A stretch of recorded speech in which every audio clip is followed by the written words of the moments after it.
એક તરફ જો વંતારામાં ક્લીન ચીટ તરફથી ઝડપથી મળી જતી હોય તો આ અનિલભાઈ અને મુકેશભાઈની વિરુદ્ધમાં એની આસપાસમાં કાનૂની સખંજો કસાવાનો શરૂ થયો એવું કેમ દેખાઈ રહ્યું છે? એ જે અંદરની જે બધી ઇન્ટિગ્રેસીસ છે બધી એ આટીઘૂટી જે છે એ આજે હિમાંશુભાઈ પાસેથી આપણે સમજવાનો પ્રયાસ કરશું એક આ નાનકડા લાઈવ દરમિયાન. બાકીના બધા મુદ્દાઓનો જે આને પહેલા ઉલ્લેખ કર્યો એમાં મે બી કદાચ આપણે કાલ વાત કરીએ એવું બનશે. હિમાંશુભાઈ, stage is yours and please address the main issue.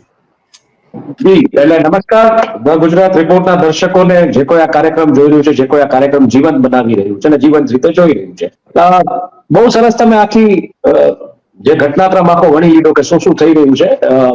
મારે હમણાં જ જવાનું થયું હતું આ વોટના ઓલા માટે, એટલે ત્યાં બહુ ઇન્ટરેસ્ટિંગ ચર્ચા થતી, એટલે એ કરી દઉં ને પછી આગળ વાત વધારીએ. સ્થિરની પ્રક્રિયા છે એ ઇલેક્શન કમિશન ઓફ ઇન્ડિયા કરી રહ્યું છે. ચૂંટણી પંચ, ભારતનું જે ચૂંટણી પંચ છે એ કરી રહ્યું છે. પણ ત્યાંના જે મેં, કારણ કે મારા પેરેન્ટ્સનું ફોર્મ નહીં મારે લેવા જવાનું હતું, એજેટ છે એટલે એ રીતના મારે લેવા જવાનું હતું, તો હું ત્યાં ગયો તો ત્યાં જે ચર્ચાઓ થતી હતી, ચર્ચામાંથી એક અંશ મારે ખાલી કેવો છે કે એક બુઝુર્ગ વ્યક્તિ હતા, તો બીજા વ્યક્તિને કહી રહ્યા હતા, કોઈ ઉંમરલાયક વ્યક્તિ બીજાને, ત્યાં હેરાનગતિ છે કે કોંગ્રેસ વાળાએ બધું ઉપાડ્યું એટલે આપણે કે આ સરકાર અત્યારે કરે છે હેરાનગતિ થાય. એટલે ચોખવટ કરવી છે મારે આપના માધ્યમથી કે આ ચૂંટણી પંચ કરી રહ્યું છે, કોઈ રાજકીય પાર્ટી કે પક્ષ નથી કરી રહ્યું.